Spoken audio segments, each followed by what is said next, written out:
So this is just something that happened yesterday. I never normally get stories like this, but so my oldest daughter's 7.5. So we've lived in California for about 1.5 years. And she started to learn American history, but she's English, learning American history as an English person. So she said yesterday, she said, "What are you doing, Daddy?" And I said, "Oh, I'm going to Chicago. I'm going to present to a load of people around what we do as a business." And she said, "Oh," she said, "Are they all American?" And I said, yeah, most of them will be American." And she said, "So when you go on, before you present, do you always apologize for the war?" I said, I've got to be honest, Sam, most of them are over it now. But if you're not, I'm sorry about the war. So I function as the Chief Strategy Officer for ServiceNow, and it's my responsibility to look at what we do from a strategic mergers and acquisitions perspective, look at who we partner with, and then I run the whole product management as well, so what we actually build on the product and where we want to go from a visionary status. And what I wanted to do today is talk a little bit about how the role of IT is changing from my perspective and how I'm seeing IT becoming more and more the orchestrator of services. And we saw James talk before, and he was talking a lot about some of the changes that we're going to fundamentally see in IT. And at ServiceNow, we see it as our challenge to work with you guys to actually understand how are you going to manage this change, and how are you going to deal with all the various options that you've got, and what's going to be the best choice for you to make, how much is it going to cost, what's going to be the best performance value, what's going to be the best economic value. So I wanted to start off by just doing a little bit of a review of a story I had that kind of highlights the way we work within business. And you'll be able to relay this to different parts of your business. Fundamentally, everything I do on a day-to-day basis with other parts of the business is governed through email. So if I want something from legal, from finance, from development, from product management, I send them an email and I wait for the response. And what happened a few months ago is we started to say, well, we could take a lot of service management disciplines and we could roll those service management disciplines into the whole part of the business, into every element of the business. And what happened to me was I started going through a process of just wanting something very simple. So the whole function of ServiceNow is to link requesters to fulfillers. That's kind of what it's all about. And I decided, having read an article, that I wanted to get a stand-up desk.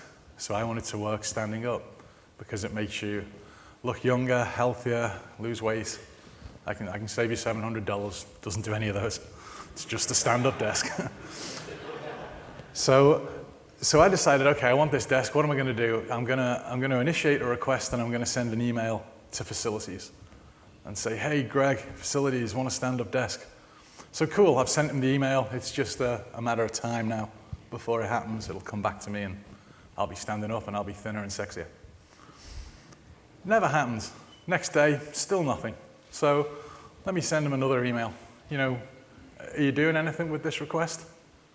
And he's sitting looking at this request going, a stand-up desk? What the hell is a stand-up desk?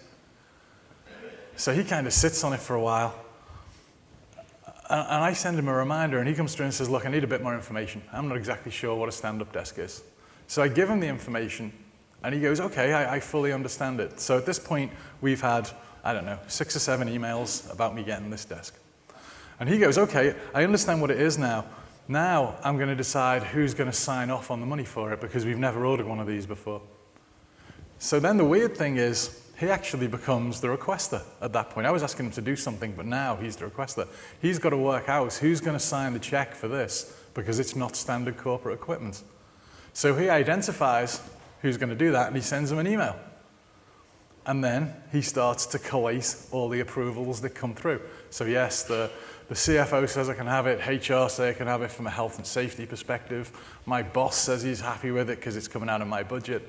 We're not as complex as that, but that's kind of the way it could go. So eventually he's collated everything. He issues the work order, and then when he issues the work order, you actually go through the process of ordering it. Meanwhile, I still don't know what's happening. I send him an email and say, "Hey, have we got any updates?" He gives me a very generic status update and says, "Yeah, you're going to get it soon."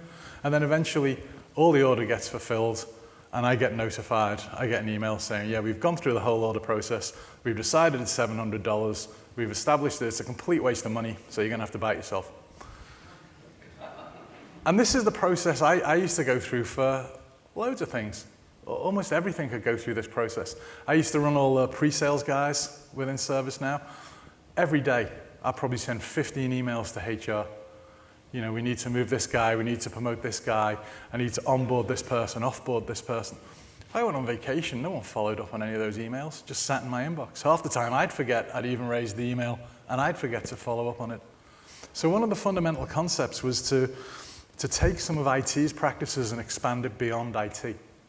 So to look at all the different parts of the business and say, well, where could we add value? Where could we bring an enterprise service management solution in place? Because what you can do is you can take a lot of IT's functionality and a lot of IT's knowledge and overlay that on the rest of the business. Because if you start, and you can do this in your head now, if you try and think of everything you do on a day-to-day basis, and it doesn't have to be work, it can be something that's happening outside of work. Fundamentally, you will always do one of three things. You will always want something that you haven't got. You'll always want something that you've got fixed or changed, or you'll want to know something. And almost everything you do in your daily life can be categorized into those three things. It could be something in IT. It could be, I want legal to approve an NDA. It could be, my PC's broke, or you know, I need a new replacement Mac. It could be the very standard stuff. It could be getting a car serviced. It could be booking an appointment at a dentist. It's all a process that you go through where you request something. I did, the thing when it really came to me was before I moved to America, just when we were getting rid of the cars, I was driving my wife's car and I knocked the side mirror off. Obviously I didn't tell her I did it, someone else knocked the side mirror off. So I had to get a new side mirror. So I went to the BMW dealers, said, my wife's got this X5, stupid woman's knocked the mirror off it. We need a new mirror for this X5. And the guys there in the parts department, there's a big sign behind him that says BMW service and spares. And he goes on this computer and he's typing in for the part number. And I'm looking at the computer, and to me it looked like a DOS screen. And I'm like, wow, is this DOS? And he was like, no, he said it connects to the big computer in Munich. I'm like, okay, so it's a mainframe. So we're looking at this old 3270 screen. He's bringing up these car parts, and he said, yeah, we can get it. It'll be in next Tuesday. And I said, cool, can we fit it next Tuesday? And he went, no, hold on. And he went to another machine, and he bought up a different scheduling system for all the technicians. And he said, oh, we can do it Friday. And I went, and I got out my iPhone. I looked at my iPhone, I said, I can't do Friday, I can do Monday. So his business is to sell spares and parts to me as quickly as possible. But it had taken me a journey to the showroom, and then between us probably 20 minutes faffing around to try and get this spare part. What I actually wanted was a website I could go to with a catalog that says I want this mirror. It comes up, it says it'll be in this days, and I just click and say I can have it installed that date, and it's done. It's a 60-second task. Now, if you scale that up to the number of people who've got those cars and the number of people who are dealing with that type of business issue, they could fundamentally turn around the way they provide sales and service. But everyone's kind of steeped in the past, and everyone's kind of hung up on, well, I don't want an IT system to be controlling my part of the business. But if you take this, if you actually build a catalog that provides all these services to the other parts of the business, you can then go through the process that you see above, where you generate the system of record. You can build a workflow into the system. So if I go back to my stand-up desk, as soon as I request it from a catalog, automatically the system knows who needs to approve it. Automatically it can generate the work order to fulfill it, and it allows me to see a status update of what's happening. Exactly the same way you would in IT if you just raised the ticket with a help desk. And then the interesting thing off the back of it is you start to get all this analytics data that sits behind it. So it was interesting when we rolled it out to HR. I could say to HR, are you better this year than you were last year? As an organization, do you perform better than you did last year? Now, I've yet to speak to someone in HR who can give me an answer on that. Because fundamentally, there's no system of record for recording what you do. There's no way to actually measure that demand. There's no way to understand what's going on. So what we did was we established a whole service model that people could go through. So we looked at what people would need to do to define a service. And some of these are for IT, and we'll go into some of the workflow side of it and some of the automation side in a minute. What I'm saying is you can go in at one level and you can fundamentally request anything you want. It could be a shared service type thing with legal, HR, finance, marketing. It could be a technology thing where it's just a technology catalog, or it could be a much deeper thing. It could be, okay, we want to spool up a new Exchange service, and we want the Exchange service to be run in a virtual environment. Go away, spool that up, deploy it. Give me the option of where I deploy it. I might want it in AWS. I might want to just deploy it in a VMware cloud. I might want to deploy it in a private cloud. Give me the choice to do that and help me understand why I make those decisions. So the first thing you need to do is you need to define the taxonomy. So what is the service that you're going to offer? And what is the benefit that you hope to achieve? What are the business goals? What are the SLAs? How quickly do you expect you're going to be able to do it? Because a lot of people start off and they'll actually try and define a service, or they'll start to build a service before they've defined it. Everyone's halfway down the code page before anyone said what the end goal is. Once you've defined what the service is, the next challenge we've found is making sure the service experience is right. And by that, I mean you have to have a feel to the system where it's very intuitive. If you went to Amazon the first time you used Amazon, or if you went to, I don't know, let's use Amazon as an example, and you're buying a book from Amazon, and you went in and you said, yeah, I found the book, I'd like that. And the first thing it said is, we see you're raising a request. If you just watch this 2-hour CBT video on how to use the system, we'll process your request. I guarantee Amazon wouldn't have been as big as it was. You have to build a system that's very intuitive to use. And a lot of this has been driven by generational changes that you see across the industry. So we were having a conversation, I was speaking to a sociologist, and we were talking about the different needs of people and how people work. And he was saying, well, you know, you're aware of all the generational gaps in IT. And I said, oh yeah, you know, I'm fully aware. Silver surfers, baby boomers, Gen X, Gen Y, digital natives, or millennials. And he kind of smiled and he said, well, you know all the digital natives are 27 now. So he said, there's a new layer below the digital natives. I was like, oh, okay, you know, fill me in, what's the buzzword? And he said, we call it the entitlement generation. And he said, it's not done in a nasty way. It's not saying, well yeah, they feel they're entitled to everything. It's just they don't understand everything on the back end. So it's like you imagine if you've got kids. If you said to one of your kids, hey, do you want to watch a movie? And they said, yeah, you know, I really want to watch this movie. And you said, cool, get in the car, we'll drive down to Blockbuster, we'll rent the by the time you got down there, they're like, yeah, not interested in that anymore. I want to watch something else. Or I want to listen to music. I want to listen to this song. Have we got this song? Well, what you have to do is you have to save up your pocket money, and then you go down to a store, and then you buy the CD that's got, yeah, I don't think so. I think I want Spotify. I think I want to listen to every song in the world right now. I think I want to watch a movie. I want to watch it right now. I'm not cared where it's stored. I don't have to back things up. I remember when iTunes came out, and I probably spent $10K on movies, and I had these RAID striped discs to make sure I didn't lose any movies. Now I don't care. It's all Apple's problem. I've paid it. It sits in their cloud. I'm entitled to that service.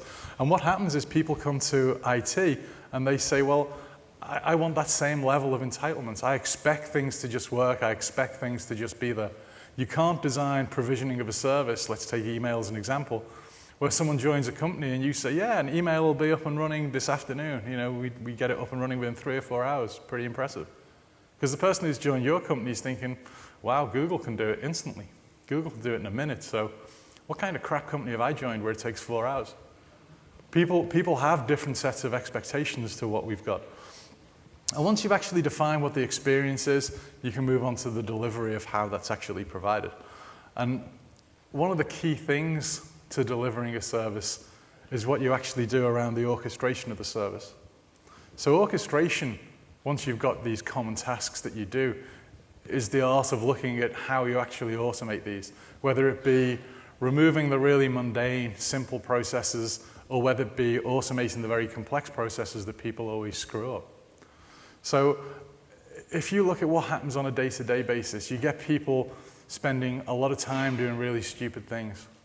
And you have to, the easiest way to think about this is you take what happens in work and then try and overlay it on your home life. Because your home life and the way you work with IT at home has changed so much in the past 10 years that you almost start accepting that it's two different worlds. It's like when I came to work, let's say, I don't know, think of an example. let's say the late 90s, and someone would go, Dave, here's your new laptop. And I'd go, oh, look at the power of it. God, it's immense. And now I go to a company and they say, here's your laptop. And you go, can I just use my own? Because this is a piece of rubbish. So have you got a BYOD policy? Because I'd rather use my own. People have got this level of expectation. People spend, if you look at standard service management companies in IT, people spend somewhere between 26 and 30% of the time resetting passwords for people. But you, as a user of a system, imagine if you had to phone up someone so they could reset your password.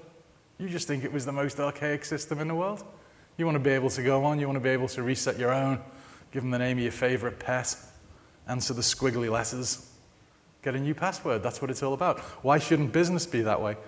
Why should everything depend on a few people who know a few things?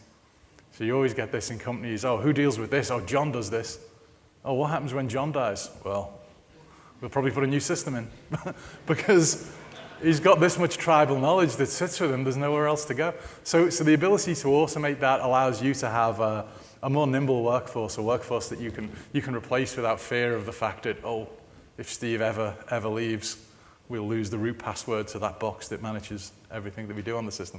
And people build phenomenal systems to try and get away from things like this. People have this incredible fear that people manually interact with systems and screw the systems up. And the most heavy usage I've seen of it was a company a few weeks back where, let's say you raised a change, and as part of that change, you needed to go onto a Unix machine and do some administrative changes. So you'd need root password access.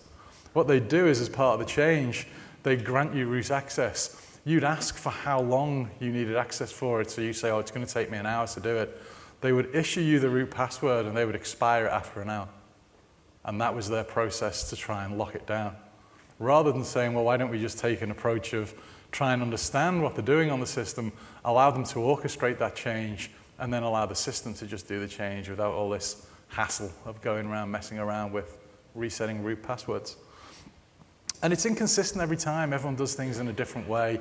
There's no real commonality to how people do things. There's no real way to guarantee that it happens the same way every time.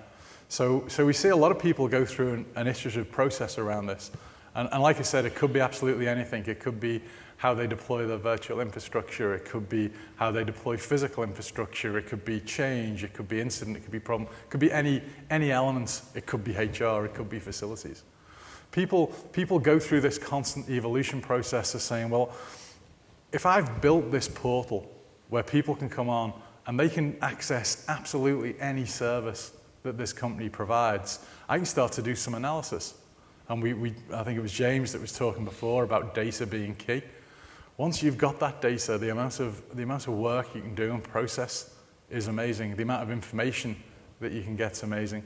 I mean, James again used the Nest example and said it's great. You know, you can get all this information and you can sell it to energy supply companies and they can adjust their market model. But I'm sure there's a little bit of Google that suddenly realized you can tell exactly who's at home at what time, exactly what hours of the day are peak usage. The same group of people who are probably working on the Google self-drive car, which is a fantastic concept, all geared around road safety and relieving the amount of traffic that actually sits on a road on a day-to-day basis. I'm sure it's nothing to do with the fact you wouldn't be doing anything for an hour a day and you may as well go on the internet. It's interesting the spins people have on things and the data they can actually access. So this ability to be able to go through and do analysis once you've actually tracked what's happening on the system is what provides the key value to the business. So we can take that orchestration to different levels. We can have a process automation where you're just forcing people to go through a flow, and there might be manual interventions with approvals and stuff like that. Or you can build a full graphical workflow. And that graphical workflow in this case is just showing how we actually deal with lease management on a VM system to allow a hotel concept. But you can see if you look over on the right-hand side of the screen, there's a lot of different packs you can just deploy here. You could do your AWS pack. You could do your PowerShell pack. Now we're starting work where people are saying, actually, we're starting to see a bit more presence in the Hyper-V market. So can you guys look to actually develop a pack for Hyper-V? And this is a very simple drag and drop construct. And a lot of people see this type of orchestration and they assume we're trying to replace the products underneath. So we're not. When we actually do the execution of this, if we do the execution of the provisioning of a VM, we're interfacing to VMware tools to do that. We're not actually doing the deployments of the machine. We're actually just orchestrating the process and managing the service around it. So there's no displacements. It's just to give people this common front end and this common approach for how people do things. So we want to be able to build a system like the one you see behind me, where there's a common access point where you can go into and you can say, okay, I want a service of someone else in the company. And when we started to build it out internally in ServiceNow, we had a lot of funny things where we were looking for different use cases. And I was building some slides for a presentation. I went to the guy in creative marketing, a guy called Chris. And I said, hey, Chris, can you build me a slide that shows this? And he was like, oh, he said, I'm really busy. He said, what's the slide about? And I said, it's how you deal with requests and how you prioritize them and how you automate them. I said, what are you working on? And he pulled up his inbox and he went, oh, I've got all this. And I'm like, well, which is the highest priority? And he's like, okay, I see where it's going as a conversation. You haven't got a way that I can actually demand work from you. The only thing I can do is send you an email and it sits in a queue, and I need a better way to do that than the way you're providing. So you start to find all these different use cases. So if you look at our internal implementation of this, we've got different business units all over the place. We front end what we do on an infrastructure side. We front end ERP from an SAP perspective, so we can allow people to do simplified order entry. We've got it for all our shared services functionalities. We use it, and this isn't a common use case, but we actually use it for CRM as well. So we constructed a CRM system around it, but that's not one of our key markets. So the concept is people can go in and they can actually start off by saying, well, I want something. And once they click on that process to say, I want something, they can move to the second stage of it actually being provisioned and being out there. And then once we've got something out there, we can look at the whole process. Well, how do we allow people to interact with this, and how do we allow people to automate it? And once you've captured this in the system, you can then start to do real deep self-auto remediation. So if you get a problem on a system, you're going to be able to detect that, but you're going to be able to go back and say, well, show me every other configuration that I've got that's the same as that's doing exactly the same job, because I may as well proactively deal with this now rather than wait for the issue to happen. So it allows people to free up resources to stop people being as reactive as they are. And then when we started to look even deeper into the orchestration side, we found that the one element that people couldn't automate was the bozo who actually typed in the commands at the end. You know, you could have the best process in the world and someone just goes in and screws up the command set or does it on the wrong machine, and you're kind of back to square one. So we started to see a heavy requirement for Puppet and Chef integration. And we also see stuff happening, could be with Ansible, could be with Salt. These just happen to be two integrations we've got out of the box. But we allow people to actually edit the recipes and edit the stories within the ServiceNow interface, and then we'll go away and we'll put it into the seller or put it into the Puppet Master and actually allow it to be executed at that level. So it means you can build configurations and you can tie very standard configuration automation routines to it. So whenever you deploy a machine, you'll automatically link part of that provisioning process via a workflow into something you want to do on the automation side to actually make sure your configuration engine's okay. So to go back to this again, because we were talking very much then about service delivery, the next stage after that is monitor how you actually provide this service assurance. And again, this is taking a lot of what you know about IT and forgetting that everyone else doesn't know what you know. So we started looking at service assurance when we were rolling out a HR system in our company. And I'd sit and I'd ask the incredibly dangerous question, so, you know, what do HR actually do? And the VP of HR would give me a cold, hard stare. And she'd say, well, these are all the different things we do. So we do, I don't know, we do grievance management, we do onboarding, we do offboarding, we do learning and development, we do comp and bends, we do management changes. And you're sitting thinking, well, all you're really doing is you're just telling me what the categories of case are that you deal with. These are all the different services I can ask for from you. So, okay, let me define those services, that's fine. What does your group look like? Oh, we've got an L&D department, we've got a comp and bens, we've got general admin. Well, what you're really defining then is your assignment groups. When someone wants this service, who do I assign the task to do?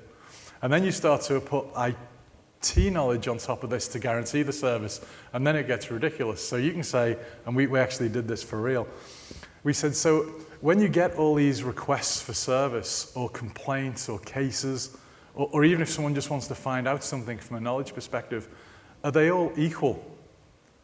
And HR said, no, if it's a grievance, if it's like sexual discrimination or racial discrimination, we want to get back to someone the same day. Like, oh, okay. So you've got your list of things that you've got to work on. Would you like a clock that shows you how quick you've got to respond and how close you're getting to the time? Oh, can you do that? Yep. You just put an SLA clock on it. It's still working through the same process. And then you can say, well, if you're not going to get back to that person in an hour, do you actually want to notify all the management team and say, hey, we're getting close to the limit, you know, we probably should escalate the action to make sure we get back to people to meet our internal SLAs?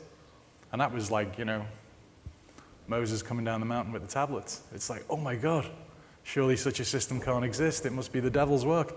But for IT, it's really easy. IT, an SLA notification, you just spool it out. You don't even think about it, but everyone doesn't necessarily think that way.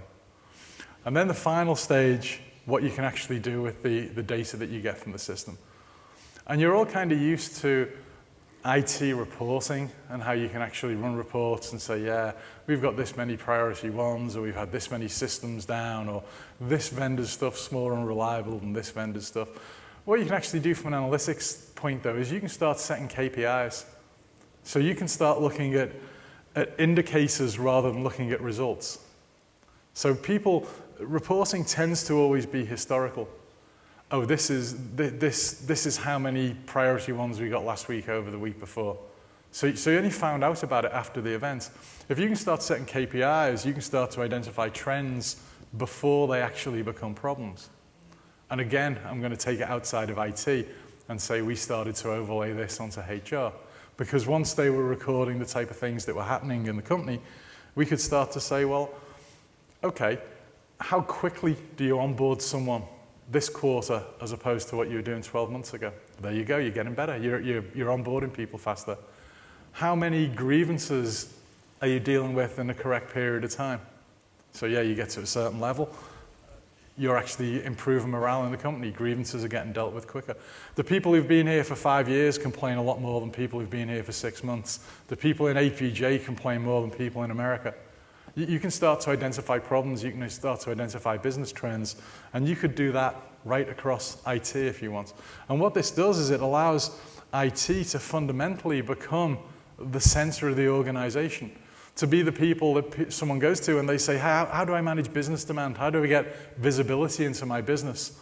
They might still have core systems that they're using at the back end. They could well, I mean, even in our house, we've got Workday on the back end, we've got SAP on the back end. We're not proposing that we're best of breed for everything, but we are best of breed for managing the service and managing the demand that goes into that. So what happens is IT gets to this point where it does orchestrate the business and it does run the business to a high degree.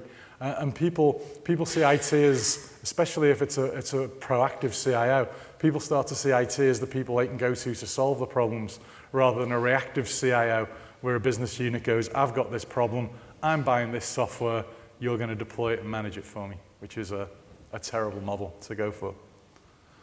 So my final slide, just 3 things that I think you should take away from this, and you can go back and you can discuss. The first thing is that most companies don't manage internal relationships. So think about your company and think about if you want something off another department, what's the process that you actually go through? There probably isn't a formal process. There definitely, well, almost definitely won't be a uniform process that goes across every part of the company. The second is if you take the knowledge that you've got around IT, that knowledge is so transposable. That knowledge can be overlaid onto so many business problems, but you just take things for granted. You will hardly ever find a problem in HR that's going to be more complex than doing an SAP upgrade. You've got all the skills, you've got the processes that sit behind it, it's learning to apply it. And the last thing, and this is something, you can do it now, you can do it when you're back at the office, just have a look at your inbox. Have a look at the emails that you send every day. What are the emails that you repeatedly send to get certain things done? Because that's where you've got no process. And one of the fundamental visions of where we think this could go as a system and as a process is not just managing the IT side. We believe we could get to a point where no one uses IT for managing business demand. But at the moment, no one uses email for managing business demand. But at the moment, email is the only option that you've got. So everyone fires absolutely everything through email.